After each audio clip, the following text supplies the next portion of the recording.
बिस्मिल्लाहिर्रहमानिर्रहीम। अस्सलाम वालेकुम नाज़रीन, मैं हूं फैयाज राजा और आप देख रहे हैं आपका अपना यूट्यूब चैनल। दोस्तों, इंतहाई अहम तरीन और बहुत बड़ी डेवलपमेंट, शरीफ खानदान ने इक़्तिदार के लिए अपना सब कुछ बेच डाला और इमरान खान के बुक्स में मरियम नवाज ने शरीफ खानदान की इज्जत सिर्फ 3 मिनट में तार तार कर दी। शर्मनाक वीडियो ने यह बात साबित कर दी कि इक़्तिदार का भूखा शरीफ खानदान इक़्तिदार के लिए किसी भी हद तक गिर सकता है। इमरान खान पर घटिया और बेबुनियाद इल्जामात लगाने वाले वड्डे एंकर, वेले कालम निगार और मुलाजम साफियों के साथ साथ पूरे शरीफ खानदान ने इस शर्मनाक वीडियो के बाद मुंह छुपा लिए हैं। आपके सामने रखेंगे कानों से धुआं निकालने वाली ये वीडियो और जराए का ये दावा है कि जिस्मानी तौर पर कोयटा पहुंचने से पहले शरीफ खानदान और ख़ास तौर पर मरियम नवाज ने एक रूहानी टूर भी किया था। कहां का इशारा किया जा रहा है? पिंडी की जानिब। उसकी तफसीलात भी आपके सामने रखेंगे। खौफनाक इंकशाफात हैं ये भी, और इसके साथ साथ बाप की जानिब से मरियम नवाज को खरी खरी भी सुनाई गई। लेकिन इन तमाम तर चीज़ों के बावजूद जितनी मर्जी कोशिश कर ले शरीफ खानदान अपना सब कुछ बेच डाले, जो फील्ड से इस वक्त सबूत हासिल हो रहे हैं, इमरान खान डट के खड़ा है और 2024 के इलेक्शन में अपने तमाम तर सियासी मुखालफिन को इबरतनाक शिकस्त देने वाला है। उसके लिए इससे पहले कि मरियम नवाज की शर्मनाक वीडियो की जानिब आपको लेकर जाएं, आपके सामने रखेंगे नून लीग के फेवरेट टीवी चैनल जियो का और उनके फेवरेट एंकर हामिद मीर का एक क्लिप सलमान अकरम राजा साहब के साथ है। जरा इस वक्त वो देखिए और सुनिए कि शरीफ खानदान को किस बात की क्या परेशानी है, क्यों उन्हें कोयटा जाने से पहले पिंडी का रुख करना पड़ा, जिसके नतीजे में ये शर्मनाक वीडियो भी सामने आ गई। पहले ये वीडियो देखिए। जी जनाब, गौर से सुनिए। सलमान अकरम राय साहब, क्या ये पॉसिबल है कि 8 फरवरी को लोग बड़ी तादाद में घरों से निकलें और रिकॉर्ड तोड़ किस्म की वोटर्स टर्न आउट हो, और न सिर्फ ये कि वोट डालें बल्कि फिर इलेक्शन का रिजल्ट लिए बगैर पोलिंग स्टेशन से वापस ना जाएं, तो कुछ ना कुछ फर्क तो पड़ेगा?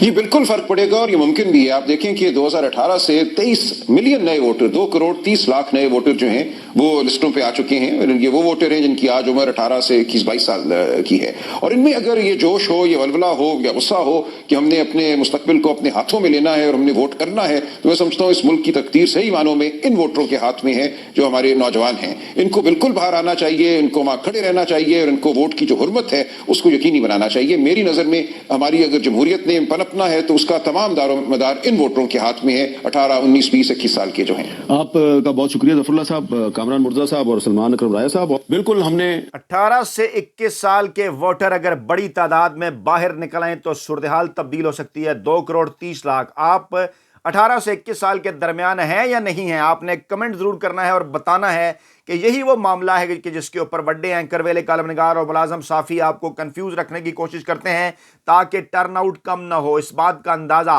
माफिया को भी है, हैंडलर्स को भी है और सहूलतकारों को भी है कि अगर एक मरतबा टर्न आउट पाकिस्तान में 50% से जायद, 60% से जायद, 70-75% तक चला गया तो पाकिस्तान की सियासी तारीख के साथ साथ पाकिस्तान का सियासी मुस्तकबिल भी मुकम्मल तौर पर तब्दील हो सकता है और एक बार फिर ज़माम इक़्तिदार उनके हाथों में आ सकती है कि जिनको पाकिस्तान की आवाम प्यार करती है। जी हाँ, बिल्कुल, पाकिस्तान तहरीक इंसाफ और इमरान खान और उनके खिलाफ ये तमाम तर इक़दामात करके आपको कंफ्यूज करने की कोशिश की जा रही है वोटर्स टर्न आउट कम रखने के लिए। लेकिन आपने बताना है इस वीडियो के कमेंट में कि क्या आप वोटर टर्न आउट कम रखेंगे या घरों से बाहर निकलेंगे और घरों से बाहर निकलकर वोट डालेंगे, या दुबक कर बैठ जाएंगे नून लीगियों की तरह या वोटर्स की तरह जो आज ये शोर मचाते हैं कि जनाब हमारे साथ बड़ा हाथ हो गया था तो अपनी जंग खुद लड़ना पड़ती है। आपने ये बतानी है सबको ये बात है।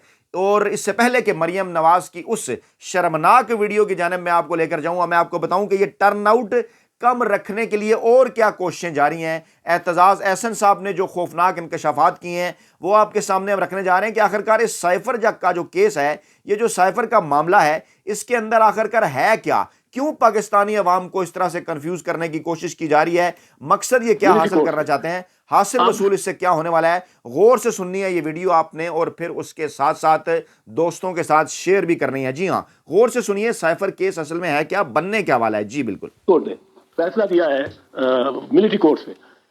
अब फौजी अदालतों पे उन्होंने फैसला दे दिया है कि वो इलीगल है। अब एक कैंपेन चला दी है इस हुकूमत ने कि शोधा को ला के और उनके ان سے بیانات دے آ رہے ہیں, پریس کانفرنسز ہو رہی ہیں کہ جی یہ فوجی عدالتیں نہ ہوں تو دہشت گرد وہ پکڑی نہ جائیں, ان کو سزائی نہ ہو. اب لیکن دیکھیں گے آپ کہ وقار سیٹھ تھے chief justice Peshawar high court, ان کے پاس 253 اپیلیں گئی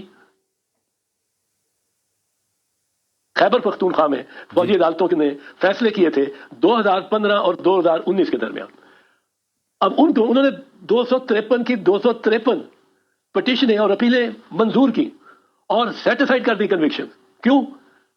نمبر ایک, انہوں نے دیکھا, ججز نے دیکھا کہ 253 کیس گئے, اس کیس ہوئے اور 253 کے 253 میں کنوکشن ہوئی.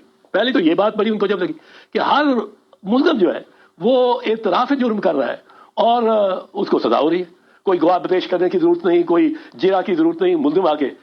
دوسری بات جو اور بھی دلچسپ تھی کہ اس کی جو ہر ملزم نے جو اقبالی بیان دیا تھا وہ حرف بہ حرف ایک ہی تھا, نام بدلا ہوا تھا. تو آبویسلی مائنڈ تو نہیں اپلائی کی عدالت نے, کوئی جوڈیشل مائنڈ کیا ایڈمنسٹریٹو مائنڈ بھی نہیں اپلائی کی. تو اب وہ کس طرح ان کنوکشنز کو آپ, ان سزاؤں کو آپ اپہولڈ کر سکتے ہیں؟ دیکھیں فوجی عدالت کا بھی کوئی معیار بیٹر ہو تو کوئی سوچے. فوجی عدالت کا سب سے بنیادی جو عدالت کی میں ایلیمنٹ ہونا چاہیے, سب سے بنیادی وہ ہے انڈیپینڈنس, کہ جو جج ہے وہ ہائی کورٹ کے ماتحت تو ہو پر ہائی کورٹ کے علاوہ کسی کے ماتحت نہ ہو. اب وہاں تو کرنل صاحب بیٹھے ہوں گے, کرنل صاحب کو پتا ہے کہ اگر انہوں نے فیصلہ اپنے بڑے افسروں کی منشا کے مطابق نہ کیا تو میرا ٹرانسفر ہو سکتا ہے اور بھی زیادہ سخت ایکشن ہو سکتا ہے. اور اب وہ کس طرح, he is not independent in himself, وہ اس میں کوئی آزاد اور خود مختار ہونے کی کوئی وجہ ہی نہیں. جی جناب, کچا چٹھا اعتزاز احسن نے سائفر کیس 9 میں کیس کھول کے رکھ دیا. کیوں فوجی عدالتوں سے عمران خان کو سزا دینا چاہتے ہیں؟ گواہوں کے متعلق آپ نے سنا نا, سب کا ایک جیسا بیان, 253 کیسز میں سب کو کنوکشن. تو یہی معاملہ یہ عمران خان اور شاہ محمود قریشی صاحب کے ساتھ کرنا بھی چاہ رہے ہیں. میڈیا آپ کو بتائے گا نہیں, 2 گواہوں نے بیانات بھی ریکارڈ کر لیے ہیں. بڑے ریسرچ کے بعد یہ ویڈیو ہم لے کر آ رہے ہیں, آپ کے سامنے ہم رکھ رہے ہیں. اور مقصد کیا ہے اعتزاز احسن نے بتا دیا. اور کیونکہ ان تمام تر مقاصد میں انہیں ہو رہی تھی ناکامی, کیونکہ فوجی عدالتوں کے خلاف آ چکا ہے فیصلہ اور اب عمران خان کو ریلیف ملنا ہی ملنا ہے آئینی اور قانونی طور کے اوپر. اب اس لیے کبھی نیب کیس, کبھی دیگر کیس, اور پھر مریم نواز کی اس ویڈیو کی وجوہات بھی آپ کو سمجھ آ جائیں گی جو ان کی شرمناک ویڈیو میں آپ کے سامنے رکھنے جا رہا ہوں کہ آخرکار اس حرکت کی ضرورت کیوں پیش آئی. کیونکہ دال نہیں گل رہی, اس لیے کوئٹہ جانے سے پہلے پنڈی جانا بڑا ضروری تھا, جسمانی نہ صحیح روحانی طور پر. مطلب کیا ہے اس کا؟ لیکن پہلے ذرا شیخ رشید جو کہ ایک سینئر سیاستدان ہے, ذرا سن لیجئے کہ وہ کیا کہہ رہے ہیں اور ان بٹوین دا لائنز انہوں نے کیا کہا ہے. بائی دا وے, آج جب ان سے سوال پوچھا گیا کہ کیا آپ عمران خان کا ساتھ چھوڑ رہے ہیں, تو انہوں نے کہا کہ میں اصلی اور نسلی اور دوستی اور دشمنی آخری وقت تک نبھاتا ہوں. لیکن پہلے ذرا یہ دیکھ لیجئے کہ شیخ رشید صاحب سپریم کورٹ آف پاکستان کے باہر کھڑے ہو کر کیا کہہ رہے ہیں. اندر گئے تھے, قاضی فائز عیسی صاحب نے بلایا تھا, کیس تھا دھرنا جو ہے فیض آباد دھرنے کا. پرانے کیسز میں گونگلوں سے مٹی جاڑی جا رہی ہے. اس وقت ملک میں جو انسانی حقوق کی خلاف ورزیاں ہو رہی ہیں, سپریم کورٹ ان کا نوٹس نہیں لے رہی اور معاملات کو پرانے کو کبھی ثاقب نثار کے, کبھی فیض حمید کے, اس قسم کے معاملات کو اٹھایا جا رہا ہے. اور آج بھی شیخ رشید سے تمام تر پرانے بدلے چکا لیے محترم جناب جسٹس قاضی فائز عیسی صاحب نے اپنے ریمارکس کے ذریعے, لیکن شیخ رشید کو بات کرنے کی اجازت انہوں نے نہیں دی. کیا اس طرح سے چلیں گی عدالتیں؟ ہمیں تو افتخار چودھری صاحب کا دور یاد آ رہا ہے کہ اچھے اچھے ریمارکس, اور اس کے بعد جب فیصلہ آئے تو عوام کانوں کو ہاتھ لگایا کرتے تھے, اور آج تک ان کے مضمرات پاکستان کی معیشت بھی بھگت رہی ہے. ذرا سنیے شیخ رشید صاحب کیا کہہ رہے ہیں. جی غور سے سنیے. ابھی میرے دوستوں نے بتایا میرے چلے کے دوران لا الہ الا اللہ محمد رسول اللہ, میرے پہ کوئی تشدد نہیں ہوا. میں کلمے کی قسم کھا کے کہتا ہوں, آپ جوڑ لیتے ہیں, میں 40 دن رہا ہوں چلے میں, میرے ساتھ کوئی تشدد نہیں ہوا. میں نے ساری پولیس کو بھی معاف کیا ہے, جن لوگوں نے تشدد کیا ان کو بھی معاف کیا ہے. جسٹس صداقت علی نے تشدد نہیں کیا, مجھ پہ تشدد نہیں کیا لیکن معاف کیا. سر جنہوں نے تشدد نہیں کیا ان کو بھی معاف کر دیا. سر جی, جسٹس صداقت علی نے میرے بھتیجوں کو بازیاب کرایا, اس کا بھی شکریہ. जस्टिस वकास मिर्जा साहब ने मेरे घर का ताला खुलवाया, उसका भी शुक्रिया। मैं आपको कलमे की कसम खा के कहता हूँ, ये लोगों को वैसी खबरें बनाने का शौक है, ला इलाहा इल्लल्लाह मोहम्मद रसूलुल्लाह। जो सीपीओ जहां मुझे ले गया 40 दिन, वहां मुझ पर कोई तशद्दुद नहीं हुआ। मैंने अपनी मर्जी से प्रेस कॉन्फ्रेंस की है, न उनकी बात मानी है न उन्होंने मेरी बात मानी है। सीपीओ जहां मुझे लेके गया वहां मेरे पे तशद्दुद नहीं हुआ। गौर से जरा सुनिए। और फिर उन्होंने कहा कि ना उन्होंने मेरी बात मानी ना मैंने उनकी मानी। शेख रशीद साहब जो कहना चाहते थे वो कह गए हैं, और जब सवाल हुआ तो उन्होंने कहा मेरे ऊपर तशद्दुद नहीं हुआ। तो जनाब आपको अंदाज़ा हो गया होगा कि तमाम तर चीज़ें कहाँ से चल रही हैं और इसका क्या फ़ायदा हो रहा है उन्हें, या हो रहा है नुकसान, जो कि इमरान खान का रास्ता जनाब रोकना चाहते हैं। ये बात है समझने की। और अब मैं आपको लेकर जा रहा हूँ उस जो है वो उन 3 क्लिप्स की तरफ, 3 टोटे समझ लीजिए मरीम नवाज़ की शर्मनाक वीडियो के हवाले से। और इमरान खान के ऊपर हमेशा से ये शरीफ ख़ानदान और इनके हवारी और वड्डे एंकर, वेले कलमनगार और मुलाजम साफ़ी तरह तरह के इल्ज़ामात लगाते रहे हैं, लेकिन वक्त आने पर क्या होता है पूरी तारीख़ में आपके सामने इससे पहले भी इसी प्लेटफार्म पर किस्तों की सूरत में शरीफ माफिया की रख चुका हूं। लेकिन अब ये जो शर्मनाक वीडियो है, इससे पहले मैंने आपको बताया था कि इस ख़ानदान को ज़मानत कैसे मिली, उस हवाले से ये एक शर्मनाक वीडियो थी, वो हमने आपके सामने रखी थी। अभी ये ज़रा देखिए गौर से, ये 3 मुख्तलिफ वीडियोज़ हैं, ज़रा गौर से देखिए और सुनिए कि इनके अंदर हो क्या रहा है। और शर्मनाकी के रिकॉर्ड जो हैं वो मरीम नवाज़ साहिबा की तरफ से तोड़े जा रहे हैं। और वो इज़्ज़त शरीफ ख़ानदान जो कि कमाना चाहता था वापस आकर पाकिस्तान के अंदर, वो इन 3 टोटों ने 3 मिनटों के अंदर शरीफ ख़ानदान की जो सारी इज़्ज़त है वो कर दी है जनाब तार तार। ज़रा देखिए गौर से और सुनिए जी।